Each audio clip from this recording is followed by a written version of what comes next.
construction.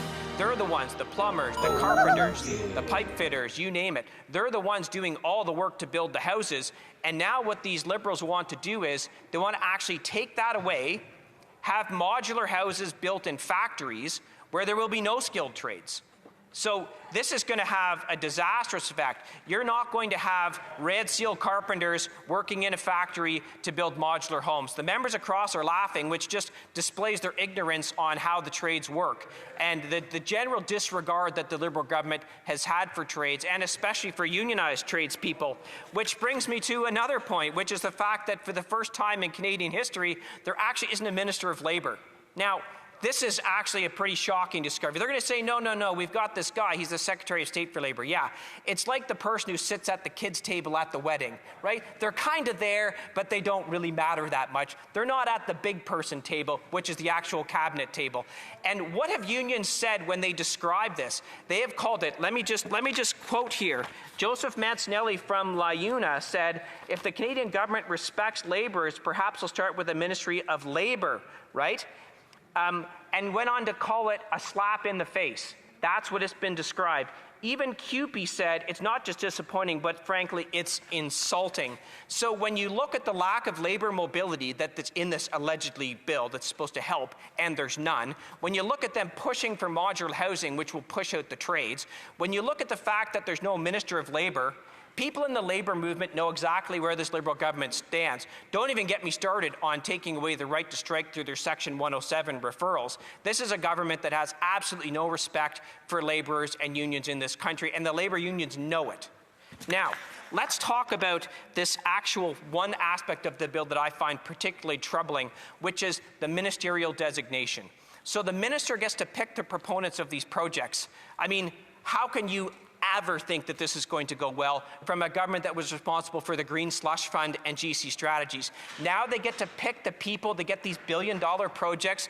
Oh, Mr. Speaker, the corruption and graft that's going to go on with a government that's been awash in nothing but corruption and graft for the last 10 years, this will be corruption unlike you've ever seen. The minister's going to say, I'm going to pick one company to do this project. Can you imagine the corruption that's going to go on? I mean, GC Strategies was able to turn 60,000 to 64 million. What's going to happen with a $1 billion project that a minister gets to pick? The Green Slush Fund, this was Liberal insiders giving money to other Liberals while the minister stood there and did nothing. No, that's not true. The minister actually got promoted. The ministers responsible for GC Strategies got promoted. So what did they learn? Turning a blind eye to corruption gets rewarded. And now they're going to say, this is how we're going to create the one Canadian economy. Yes, it's going to be one Canadian economy for Liberal insiders who get to line each other's pockets with these big fat contracts, just like they did with the Green Slush Fund, just like they did with GC Strategies. This bill is going to unleash a tidal wave of corruption and graft that these Liberals will hand out to all of their friends.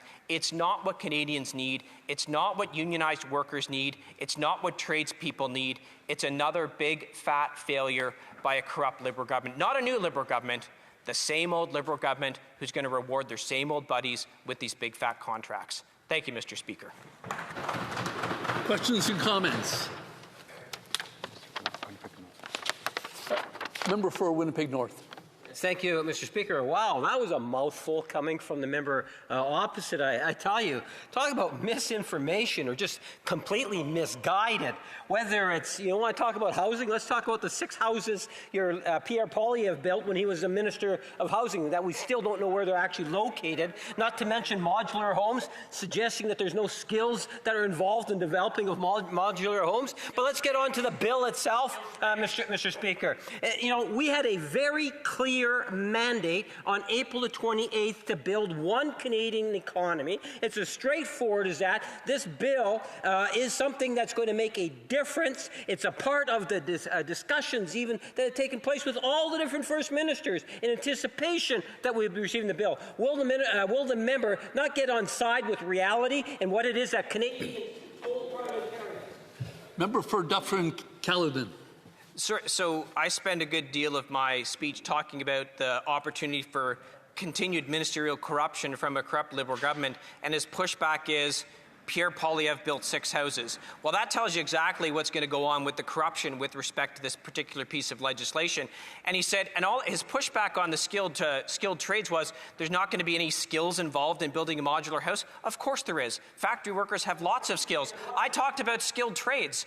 Unionized skilled tradespeople will not be building modular houses, which is also why you don't have a Minister of Labour. You've got the kids' table Secretary of State for Labour, which every union in the country has criticized, and they know exactly the direction this government's going. They are going to eliminate unionized skilled trades with this kind of budgeting, with this kind of bill.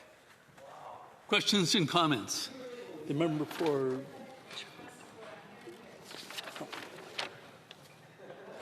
Number 4, Yorkton Melville, sorry. Thank you. You're doing a great job. You're doing a great job. Okay. So I'm wondering if my colleague would like to comment on this, the truth about the fact of the modular homes being built by folks that are part of Carney's community. Of course, Brookfield, that has now moved to the States and has no accountability here anymore, actually in 2021, spent $5 billion on one of the largest modular home construction companies in the world. Do you think that might have something to do with this? Member for Dufferin-Caledon. You know, the jokes on this write themselves. So we're talking about a bill that gives ministers the ability to pick and choose who gets these billion-dollar projects, with a government that's record on this is absolutely deplorable, whether it's GC Strategies or the Green Slush Fund. Now they're pushing modular housing, and of course, Brookfield has a major interest in this. And of course, the Prime Minister hasn't disclosed his assets that he still has from Brookfield. So let me tell you, is it shocking that a Prime Minister who probably owns shares and options, etc., still in Brookfield is pushing for modular housing that will improve the profitability of Brookfield? I'm not surprised at all, and I don't think Canadians are either. Oh, yeah.